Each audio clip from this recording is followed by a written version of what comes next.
Hello mga dear! Welcome to another grammar lesson na Tagalog ang explanation. I'm Teacher Maya at meron ako ngayong short quiz na ibibigay sa inyo. Let's go! Alam mo ba ang sagot sa item na to?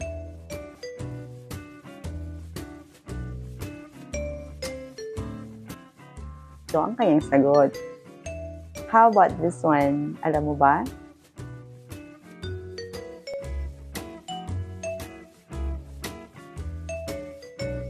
Ito naman ang sagot niya. How about this one? Ano kaya ang sagot nito?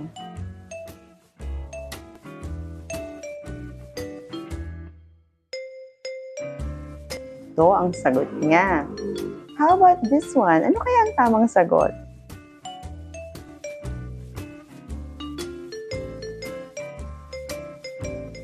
Ito ang tamang sagot. Ito naman, ano kaya ang tamang sagot?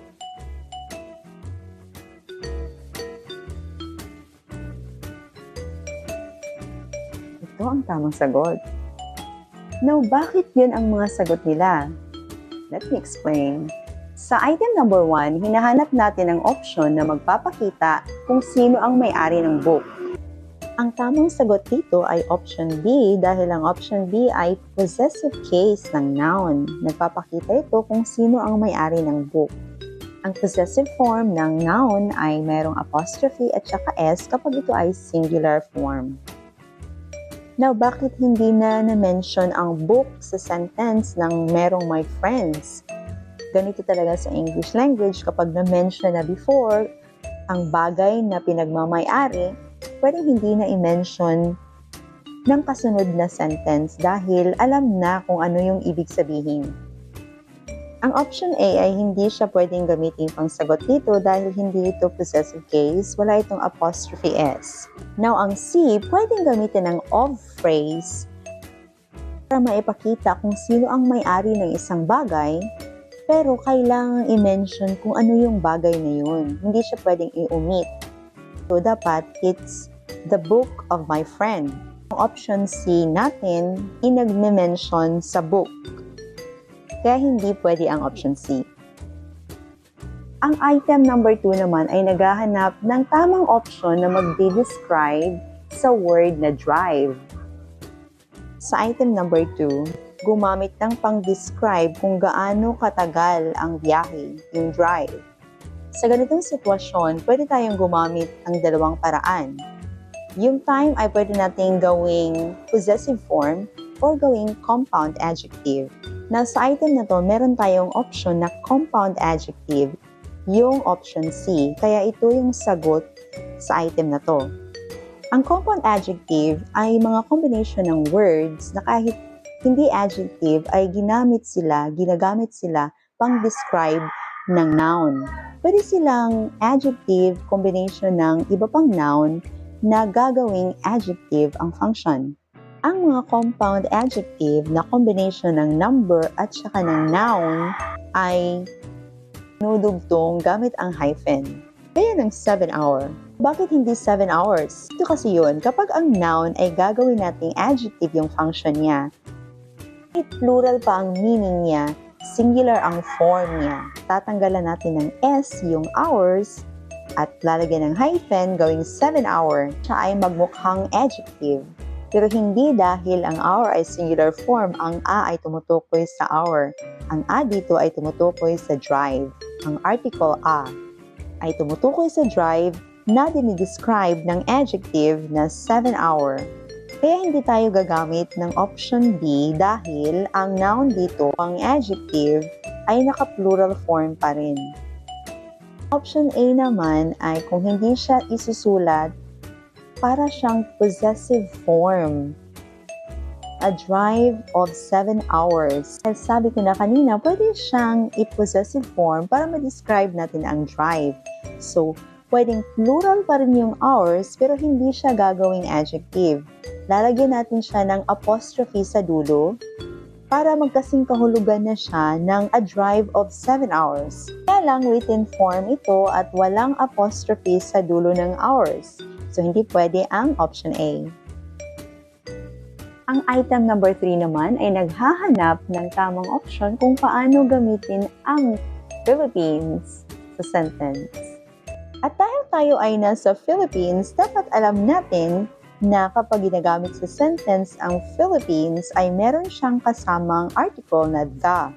Kaya letter B ang sagot dito. Isa kasi sa rule sa paggamit ng article na the ay partner ito ng mga countries na plural ang form ng name, katulad ng Philippines. Ganito rin ang ginagawa sa iba pang mga name ng iba pang mga countries na plural form din yung name nila. Gaya ng nasa example. Isa pang reason kung bakit gumagamit tayo ng the ay dahil kapag ang group of islands or mga combined territories ay pinangalan ng isa, gaya ng the Philippines, na grupo ng mga isla ng Luzon, Visayas at Mindanao, nilalagyan ito ng the sa English language. So, hindi tayo gagamit ng Philippines dahil ang Philippines, option A, walang the. Hindi rin pwede ang option C dahil kahit may the, ginawang singular form ang Philippines. Pag singular form ang Philippine, ito ay ginagamit as adjective. Kagaya ng the Philippine government, hindi tayo gagamit ng the Philippines government. Or the Philippine tourism, hindi the Philippines tourism. Or the Philippine islands, hindi the Philippines islands. Dahil ang noun, kahit na name pa yan ng country, kapag ginagamit mong adjective, singular ang form niya. Ang item number 4 ay kailangan natin ng option na nagpapakita na ang meaning ay wala sa dalawa. Sa item number 4, makikita natin na kailangan natin ng option na magsasabing wala sa dalawa. Dahil meron itong dalawang clauses, ang item number 4, nag-invite siya ng dalawang friends, pero combined ito ng conjunction na but. So, meaning opposite yung nangyari. Nag-invite ng dalawa, pero meaning hindi dumating. Kaya ang C ang sagot dito dahil ang neither ay ibig sabihin nito na wala sa dalawa. Ang option A ay hindi pwede dahil ang none, although ibig sabihin niya is wala rin, pero sa bigger number of people or number of things. Wala sa tatlo or more. Meaning wala sa lahat. Neither wala sa dalawa, none wala sa lahat. Hindi naman pwede ang B dahil ibig sabihin nito, ang dalawa, sabay ang dalawa, together. So, ang meaning ng sentence ay hindi dumating, but.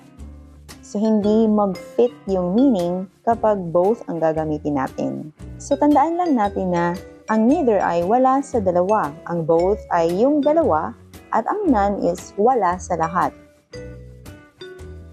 Item number 5, naghahanap tayo ng tamang passive structure. Sa item number 5, dahil yung hinahanap natin na kasunod ng I think, gumagamit ito ng passive na structure dahil nakafocus ito sa object ng action, yung babae na sinusundan. At ang doer niya ay unknown, kung sino yung sumusunod ay hindi alam, si someone, kaya passive ang structure nito. Pero kahit puro passive ito, ang D ang tamang sagot dito. Dahil sa tense ng verb na ginagamit ng sentence, ng situation. Ang option A at option C ay parehong gumagamit ng simple form ng passive. Simple present ang option A at simple past naman ang option C. Pero ang option B ay gumagamit ng present continuous na form. Meron itong be verb na is, meron itong being, at meron itong past participle ng verb. Kung gagawin natin itong active, ito yung forma niya. Someone is stalking her. Kung titingnan natin ang situations item number 5, someone is secretly following the woman. Is following, isang present continuous form. Nararapat na ang kasunod niya na sentence ay ganun din yung situation. Present continuous form. Dahil tumutukoy rin ito sa sitwasyon na someone is secretly following.